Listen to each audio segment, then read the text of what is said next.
हमारे जमाने में साइकिल 3 चरणों में सीखी जाती थी। पहला चरण केची, दूसरा चरण डंडा और तीसरा चरण था गद्दी। तब साइकिल चलाना इतना आसान नहीं था, क्योंकि तब घर में साइकिल बस एक होती थी जिसे पापा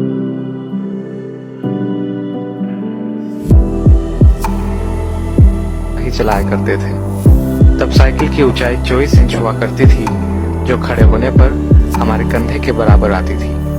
ऐसी साइकिल से गद्दी चलाना मुनासिब नहीं होता था। केची वो कला होती थी जहां हम साइकिल के फ्रेम में बने त्रिकोण के बीच घुसकर दोनों पैरों को दोनों पेंडल पर रखकर चलाते थे। और जब हम ऐसे चलाते थे तो अपना सीना तानकर टेढ़ा होकर हैंडल के पीछे से चेहरा बाहर निकाल लेते थे और टिन टिन करके घंटी इसलिए बजाते थे ताकि लोग बाग देख सके कि लड़का साइकिल दौड़ा रहा है। आज की पीढ़ी इस एडवेंचर से महरूम है। उन्हें नहीं पता कि 8-10 साल की उम्र में 24 इंच की साइकिल चलाना जहाज उड़ाने जैसा होता था। हमने ना जाने कितनी दफा अपने घुटने और मुंह तोड़वाए थे। और गजब की बात तो यह है कि तब दर्द भी नहीं होता था। गिरने के बाद चारों तरफ देखकर चुपचाप खड़े हो जाते थे, अपना निक्कर पोंछते हुए। अब तकनीकी ने बहुत तरक्की कर ली है। 5 साल के होते ही बच्चे साइकिल चलाने लगते हैं, वो भी बिना गिरे। 2-2 फीट की साइकिल आ गई है और अमीरों के बच्चे तो अब सीधे गाड़ी चलाते हैं। छोटी छोटी बाइक उपलब्ध है बाजार में।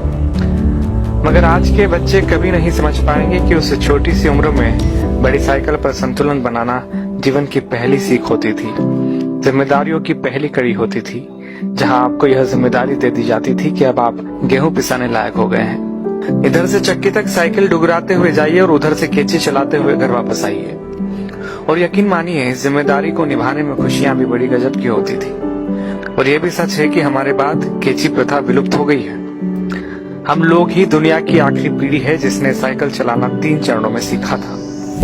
हम वो आखिरी पीढ़ी है जिन्होंने कई बार मिट्टी के घरों में बैठकर परियों और राजाओं की कहानी सुनी, जमीन पर बैठकर खाना खाया, प्लेट में चाय पी है। हम वो आखिरी लोग हैं जिन्होंने बचपन में मोहल्ले में मैदानों में अपने दोस्तों के साथ परंपरागत खेल, गिल्ली डंडा, लुका छुपी, खो खो, कबड्डी, कंचे जैसे खेल खेले हैं।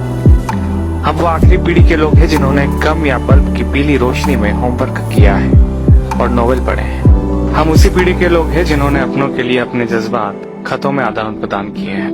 हम वो आखिरी पीढ़ी के लोग हैं जिन्होंने कूलर, एसी व हीटर के बिना ही बचपन गुजारा है। हम वो आखिरी पीढ़ी के लोग हैं जो अक्सर अपने छोटे बालों में सरसों का ज्यादा तेल लगाकर स्कूल और शादियों में जाया करते थे। हम वो आखिरी पीढ़ी के लोग हैं जिन्होंने स्याही वाली दवात या पेन से कॉपी, किताबें, कपड़े और हाथ काले नीले किए हैं। हम वो आखिरी लोग हैं जिन्होंने टीचर से खूब मार खाई है। हम वो आखिरी लोग हैं जो मोहल्लों के बुजुर्गों को दूर से देखकर नुक्कड़ से भागकर घर आ जाया करते थे। हम वो आखिरी लोग हैं जिन्होंने गोदरेज सोप की गोल डिबिया से साबुन लगाकर शेव बनाई है, जिन्होंने गुड़ की चाय पी है, काफी समय तक सुबह काला या लाल दंत मंजन या सफेद दूध पाउडर इस्तेमाल किया है। हम निश्चित ही वो आखिरी लोग हैं जिन्होंने चांदनी रातों में रेडियो पर बीबीसी की खबरें, विविध भारती, ऑल इंडिया रेडियो और बिनाका गीत माला जैसे प्रोग्राम सुने हैं। हम ही वो आखिरी लोग हैं जब हम सब शाम होते ही छत पर पानी का छिड़काव किया करते थे। उसके बाद दरी चादरें बिछाकर सोते थे। एक स्टैंड वाला पंखा सबको हवा के लिए हुआ करता था। सुबह सूरज निकलने के बाद भी ढीठ बने सोते रहते थे। वो सब दौर बीत गया। दरी चादरें अब नहीं बिछा करती हैं। डब्बों जैसे कमरों में कूलर, एसी के सामने रात होती है, दिन गुजरते हैं। हम वो आखिरी पीढ़ी के लोग हैं जिन्होंने वो खूबसूरत रिश्तों और उनकी मिठास बांटने वाले लोग देखे हैं जो लगातार कम होते चले गए।